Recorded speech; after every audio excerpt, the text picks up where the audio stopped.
Wife को काफी दिनों से लग रहा था कि उनके ओवरहेड वाटर टैंक के अंदर बड़ा सा कुछ हिल रहा है, बट जब तक पुलिस आई बहुत देर हो चुकी थी। सॉल्ट लेक, कोलकाता का एक शांत लोकेलिटी। एक यंग कपल वहाँ एक खूबसूरत डुप्लेक्स हाउस में शिफ्ट होते हैं। शादी को बस 1 साल हुए हैं। हस्बैंड आईटी सेक्टर में काम करता है और वाइफ घर संभालती है। नया घर, नई लाइफ और ढेर सारे सपने थे। सब कुछ परफेक्ट चल रहा था, बट लास्ट कुछ हफ्तों से वाइफ को कुछ अनसेटलिंग लग रहा था। उसने सोचा कि सिंपली लोनलीनेस होगा, क्योंकि हस्बैंड सारा दिन ऑफिस में रहता था, वो मोस्ट ऑफ द टाइम घर में अकेली रहती थी। उस रात हल्की बारिश हो रही थी। डिनर टेबल पे दोनों हस्बैंड वाइफ आमने सामने बैठे थे। तभी आवाज छत से पहली बार आई, जैसे कोई बहुत भारी चीज टेरेस के टैंक के ऊपर अपना वेट एडजस्ट कर रही हो। वाइफ ने ऊपर सीलिंग की तरफ देखा, टैंक से आ रही है। हस्बैंड ने अपनी प्लेट से नजर नहीं उठाई। नई बिल्डिंग है, मॉनसून है, कभी कभी पाइप्स एक्सपेंड कर, नॉर्मल है। खाना खत्म होने के बाद जैसे ही वाइफ ने बेसिन का टैप खोला, पहले 2 सेकंड के लिए बिल्कुल ब्राउन कलर का पानी है, फिर क्लियर हो गया।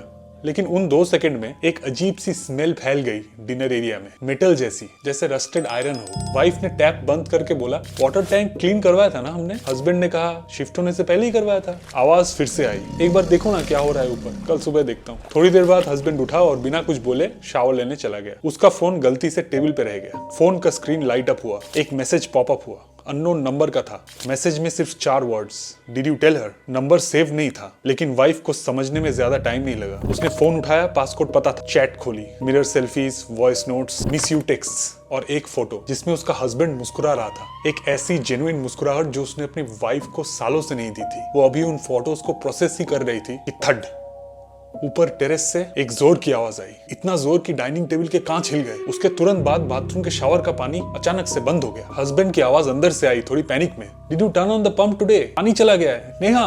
वाइफ ने जवाब नहीं दिया, वो बस फोन को घूरती रही। हस्बैंड ने फिर से आवाज लगाई, नेहा। वाइफ ने अपनी आंख पोंछी और कहा, चलाया तो था पंप शाम को ही। रात गहरी हो चुकी थी, पता नहीं उसमें कहां से हिम्मत आई, शायद गुस्से की वजह से। वाइफ सीढ़ियों से चढ़ के टेरेस के दरवाजे तक गई। डोर खोलने से पहले एक डीप ब्रेथ लिया और एक झटके में खोल दिया, बट वहां पिन ड्रॉप साइलेंस था। उसने डोर से ओवरहेड टैंक की तरफ देखा, वो बड़ा सा काला सिंटेक्स टैंक जो हर घर की छत पे होता है। टैंक का लिड हल्का टेढ़ा, बारिश इतनी तेज नहीं हुई थी कि टैंक का लिड हिला दे। तभी उसकी आंखों के सामने वो लिड हिला, ऊपर से नहीं, वो लिड अंदर से हिल रहा था। धीरे धीरे बल्ज आउट हो रहा। लिड अपने आप घूम के खुल गई और फिर शांत हो गई। वाइफ धीरे धीरे एक एक स्टेप करके टैंक की तरफ बढ़ती रही। अब टैंक का मुंह थोड़ा सा खुला था। उसने हल्का सा अंदर झांका, अंदर काला अंधेरा था। पानी भरा हुआ था, पर पानी का सरफेस काला लग रहा था। फिर उस काले पानी में एक रिपल आया, गहराई से, जैसे नीचे कोई हेवी ऑब्जेक्ट मूव कर रहा हो। तुम पागल हो गई हो क्या? पीछे से हस्बैंड की आवाज आई। तो टॉवेल लपेट के गुस्से में टेरेस पे आ गया। क्या ड्रामा हो रहा है आधी रात में? पानी क्यों खत्म हो गया? वाइफ की सांसें अटक गई। उसने घबराकर हस्बैंड का हाथ पकड़ के टंकी की तरफ इशारा किया, देखो अंदर देखो, कुछ है वहाँ। हस्बैंड ने चिढ़कर उसे झटक दिया, फिर फोन टॉर्च चला के टैंक के अंदर झांका। अंदर कुछ नहीं था, पानी बिल्कुल शांत, कोई मूवमेंट नहीं। हस्बैंड ने गुस्से में वाइफ की तरफ देखा, क्या है? खाली तो है, पानी गंदा है बस। उसने टैंक का लिड जोर से वापस लगा के लॉक कर दिया। पाइप कहीं चोक हो गया होगा, हवा घुस गई होगी, इसीलिए आवाज आ रही है। वो गुस्से में बड़बड़ाते हुए नीचे की तरफ चल दिया। वाइफ ने एक आखिरी बार बंद टैंक को देखा और अभी भी लग रहा था कि अंदर से कुछ उसे देख रहा है, लेकिन वो चुपचाप नीचे आ गई। लिविंग रूम में आके हस्बैंड का गुस्सा फूट पड़ा। वो टॉवेल से सिर पोंछ रहा था और बड़बड़ा रहा, कल सुबह प्लम्बर को बुलाना पड़ेगा, पूरा सिस्टम फ्लैश कराना पड़ेगा, नया घर, उस पे इतनी सारी प्रॉब्लम्स, पैसे की बर्बादी है बस। तुम तो सारा दिन घर पे रहती हो ना, तुम्हें तो ये सब देखना चाहिए था, पहले करवाना चाहिए था। वाइफ ने कुछ नहीं बोला, उसने सिर्फ चुपचाप हस्बैंड का फोन लेके टेबल पे रख दिया। चैट खुला हुआ था। हस्बैंड का चेहरा सफेद पड़ गया। तुमने मेरा फोन चेक किया? तुम कब से ये कर रहे हो?